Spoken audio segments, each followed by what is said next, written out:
ஹர ஹர மகாதேவுக்கு.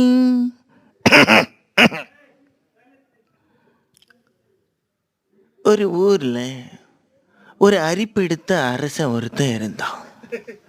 அவனுடைய நாட்டுல இருக்கிற எல்லா நாட்டுக்கட்டைகளையும் அவன் ஓகே பண்ணிட்டான்.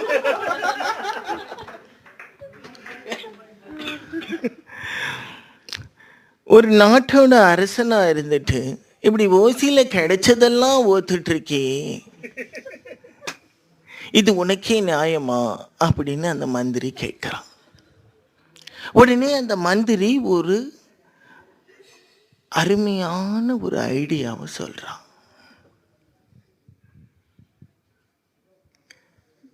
ராஜா, இனிமே உங்களுக்கு ஓக்கிற ஒரு மூடு வந்தா என்கிட்ட சொல்லுங்க, நான் உங்களுக்கு பசிக்குது அப்படின்னு நினைச்சுக்கிட்டு உங்களுக்கு சாப்பாடு ஏற்பாடு பண்றேன் அப்படிங்கிறான்.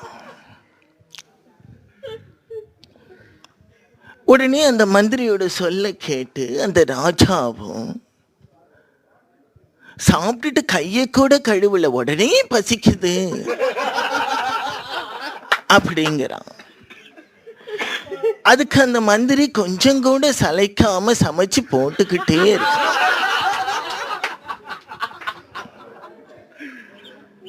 எப்பெல்லாம் அவனுக்கு பசிக்கிறதோ உடனே அவன் எதையாவது ஓகே பண்ணி அவனுக்கு சமைச்சு போட்டுடுறான். அதுதான் அந்த மந்திரியுடைய ஒரு தலையாய கடமை. ஒரு நாள் ராஜா காட்டுக்கு வேட்டையாடுறதுக்காக போறான். அங்க உடனே பசிக்கிறது மந்திரி அப்படிங்கிறான். மந்திரி என்ன பண்ணுவா? காடு மலை முகடு செடி கொடி எல்லாத்தையும் தேடுறான். அவனுக்கு சாப்பாடு கிடைக்கல. உடனே சர்ச்சிங்க முடிச்சுட்டு விரிச்சிங்க எதுவுமே இல்லை அப்படின்னு அவன் சொல்லறான்.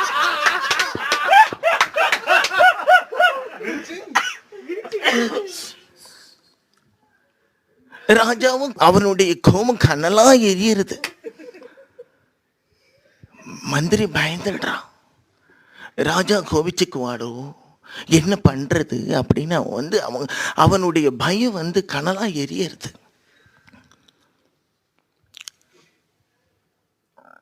உடனே ரொம்ப தயக்கத்தோட, இதுக்கு முன்னாடி அந்த மந்திரி அந்த மாதிரி ஒரு விஷயத்தை பண்ணதே இல்லை.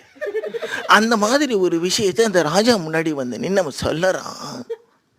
ராஜா, உங்களுக்காக நான் எவ்வளவோ தேடி பார்த்துட்டேன் ராஜா அப்படின்னு சொல்லி அவன் பேண்ட்டை கைட்டிட்டு, இப்பத்துக்கு டிஃபன் பண்ணிக்கங்க ராஜா,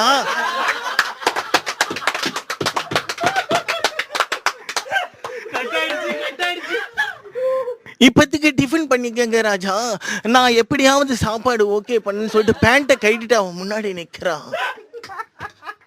கண் கலங்கி போய் அந்த ராஜா அந்த மந்திரியை பார்க்கறான். சுவாமி, அந்த ராஜா திருந்திட்டானார சுவாமி? அதுதான் இல்லை, இன்னைக்கு வரைக்கும் அந்த ராஜா டிஃபன் தான் பண்ணிக்கிட்டு இருக்க.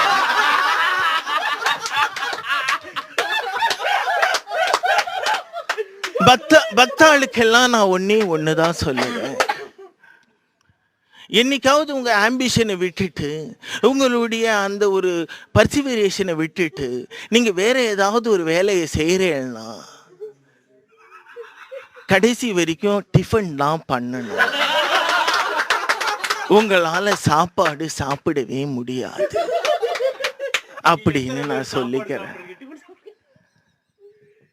இதுதான் இந்த புத்தாண்டுடைய மெசேஜ். ஹர ஹர மகாதேவுக்கு.